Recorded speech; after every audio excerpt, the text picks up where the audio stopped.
Bonjour à toutes et à tous, je vous retrouve avec grand plaisir pour cette nouvelle vidéo concernant Chiron, sa compréhension et son interprétation et sur quoi se base-t-on pour interpréter Chiron dans un thème astral.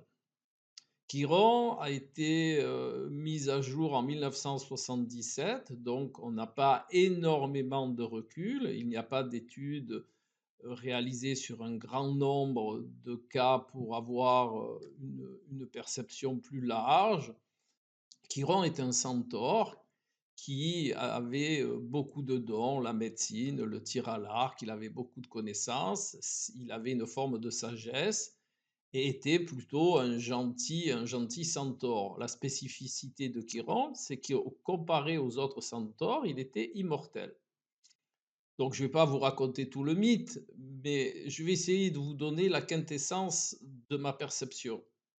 Bien entendu, je ne cherche à convaincre personne de quoi que ce soit, hein, c'est ma perception et je vous la partage.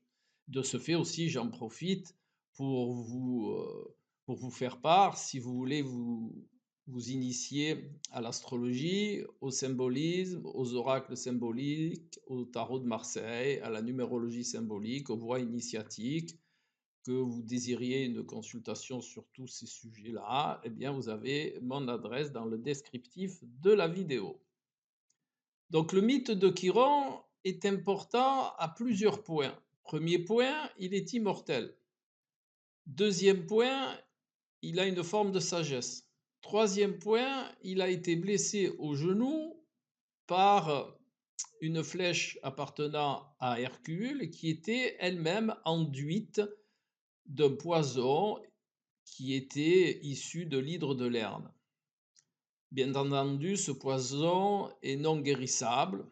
Donc, Chiron souffrait le martyre de sa blessure et comme il était immortel, eh ben, il ne pouvait pas s'en défaire. Donc, pour guérir, il a fallu qu'il fasse don de son immortalité, à moins, comme ça, eh bien, il a pu mourir et de cette mort, il en a trouvé la libération de sa douleur. Voilà un petit peu les points importants du mythe de Chiron. Qu'est-ce que ça veut dire dans sa quintessence symbolique? Ben déjà, première chose, il est blessé au genou. Donc le genou, c'est la genuflexion, c'est l'humilité. La deuxième chose, il est blessé par une flèche empoisonnée. Qui dit flèche empoisonnée dit quelque chose qui est nocif, qui circule à l'intérieur de soi et que l'on ne peut pas soigner puisque malgré tous les, tous les soins qu'il a pu mettre en place, eh bien, il n'a pas pu guérir cet empoisonnement. Et autre facteur qui est important, c'est qu'il a fait un don. Faire un don, c'est donner quelque chose de soi. Voilà un petit peu ce que l'on peut percevoir du mythe de Chiron. On explique aussi en astrologie que Chiron, c'est la blessure et la guérison en même temps. Bien entendu, par rapport au mythe, eh ben, Chiron a fait don de son immortalité, donc il est blessé, il a donc cette problématique et il va se guérir lui-même en faisant don de son immortalité, bien entendu avec l'aide d'Hercule, hein, et son interaction avec Zeus, mais c'est lui qui décide de faire don de son immortalité. Et de ce fait, dans l'interprétation de Chiron, dont je vous parlais, il est important de concevoir qu'il y a quelque chose, par rapport au mythe bien entendu, qu'il y a quelque chose en nous qui est nocif. La blessure, elle n'est pas extérieure, elle est en nous. Et donc la guérison, par rapport au mythe, toujours, elle va venir de nous. Donc je vous parlais de la genuflexion. La genuflexion, c'est l'humilité. De plus, il y a quelque chose en nous de nocif.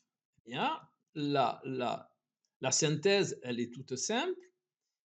Il va falloir regarder en soi qu'est-ce qui est inadapté et que quelque part on a sur lequel on résiste et que pour s'en débarrasser, eh bien, il va falloir faire preuve d'humilité, c'est-à-dire accepter que l'on résiste percevoir cette résistance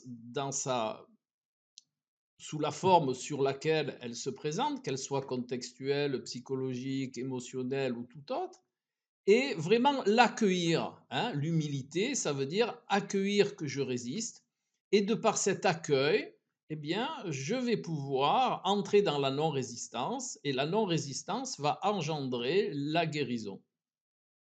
Je pense que c'est une voie de perception du mythe de Chiron, c'est une voie de compréhension du mythe de Chiron, et bien entendu, cette étude sur vous-même ou sur votre consultant va pouvoir vous donner un grand nombre d'indices en ce qui concerne les stratégies à mettre en place afin que vous puissiez vous libérer ou libérer la personne avec qui vous êtes en interaction de sa blessure, hein.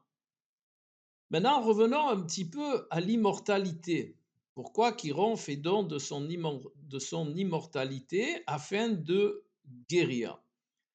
L'immortalité, c'est quelque chose qui reste, hein. L'immortalité, c'est quelque chose qui ne peut pas mourir. Eh bien, on revient à ce symbole de la résistance qui fait qu'on garde cette blessure et qu'on n'arrive pas à la guérir. Bien, là aussi, cette perception vous invite à regarder quelle est la résistance que vous avez mis en place et qui fait perdurer cette blessure et le fait que vous n'arrivez pas à vous en débarrasser. Voilà.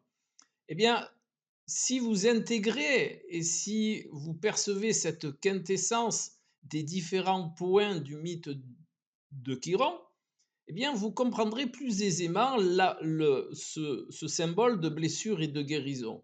Et vous comprendrez encore plus aisément qu'en agissant dans ces perceptions-là, dont je viens de vous faire part, eh bien, vous pouvez entrer dans une voie introspective et trouver des solutions afin de vous débarrasser de la souffrance. Je vais prendre un exemple concret pour que cela soit plus clair. Bien entendu, cet exemple peut être interprété de multiples manières. Tout va dépendre des options que l'on va choisir dans l'interprétation. Voyons Chiron dans le signe des Gémeaux. Le signe des Gémeaux qui, de par son glyphe, indique une dualité ou une relation entre le haut et le bas, puisque Mercure, Hermès, était le messager des dieux qui amenait l'information du monde subtil au monde de la matière. Quoi qu'il en soit, le glyphe des Gémeaux, c'est deux parallèles, qu'elles soient horizontales ou verticales, et la parallèle, en géométrie sacrée, définit la dualité. Si Chiron se trouve en Gémeaux dans la maison 4, eh bien, il va forcément y avoir une dualité au sein du foyer, au sein de la famille ou au sein d'une communauté. Si c'est en bon aspect avec Saturne, eh bien, on va pouvoir avoir la possibilité de voir cette dualité à sa juste mesure et d'en tirer le son. Si c'est avec un aspect difficile avec Saturne, ce qui va augurer que l'on va mettre en place de la psychorigidité et que l'on ne va pas pouvoir percevoir de la juste manière ou à sa juste mesure cette dualité qui habite le consultant. Illustrons un petit peu l'exemple que je viens de vous citer. La blessure vient de la dualité, vous l'aurez compris, qui va se passer dans le domaine de la maison 4 dont je vous ai fait part. La guérison, elle, va être issue de la perception à sa juste mesure de la dualité qui habite le consultant. Si bien entendu il n'y a pas ce phénomène d'humilité, de regarder justement avec juste mesure, et si l'on reste dans la psychorigidité, eh bien le poison va continuer à circuler en nous et on va rester dans la blessure. Voilà un petit peu comment on pourrait illustrer par rapport au mythe du Chiron l'exemple que je vous ai partagé. Allez, je vous retrouve tout bientôt pour une prochaine vidéo. Si vous avez des questions, j'y répondrai avec plaisir. Bon 1er mai. Au revoir à tout le monde.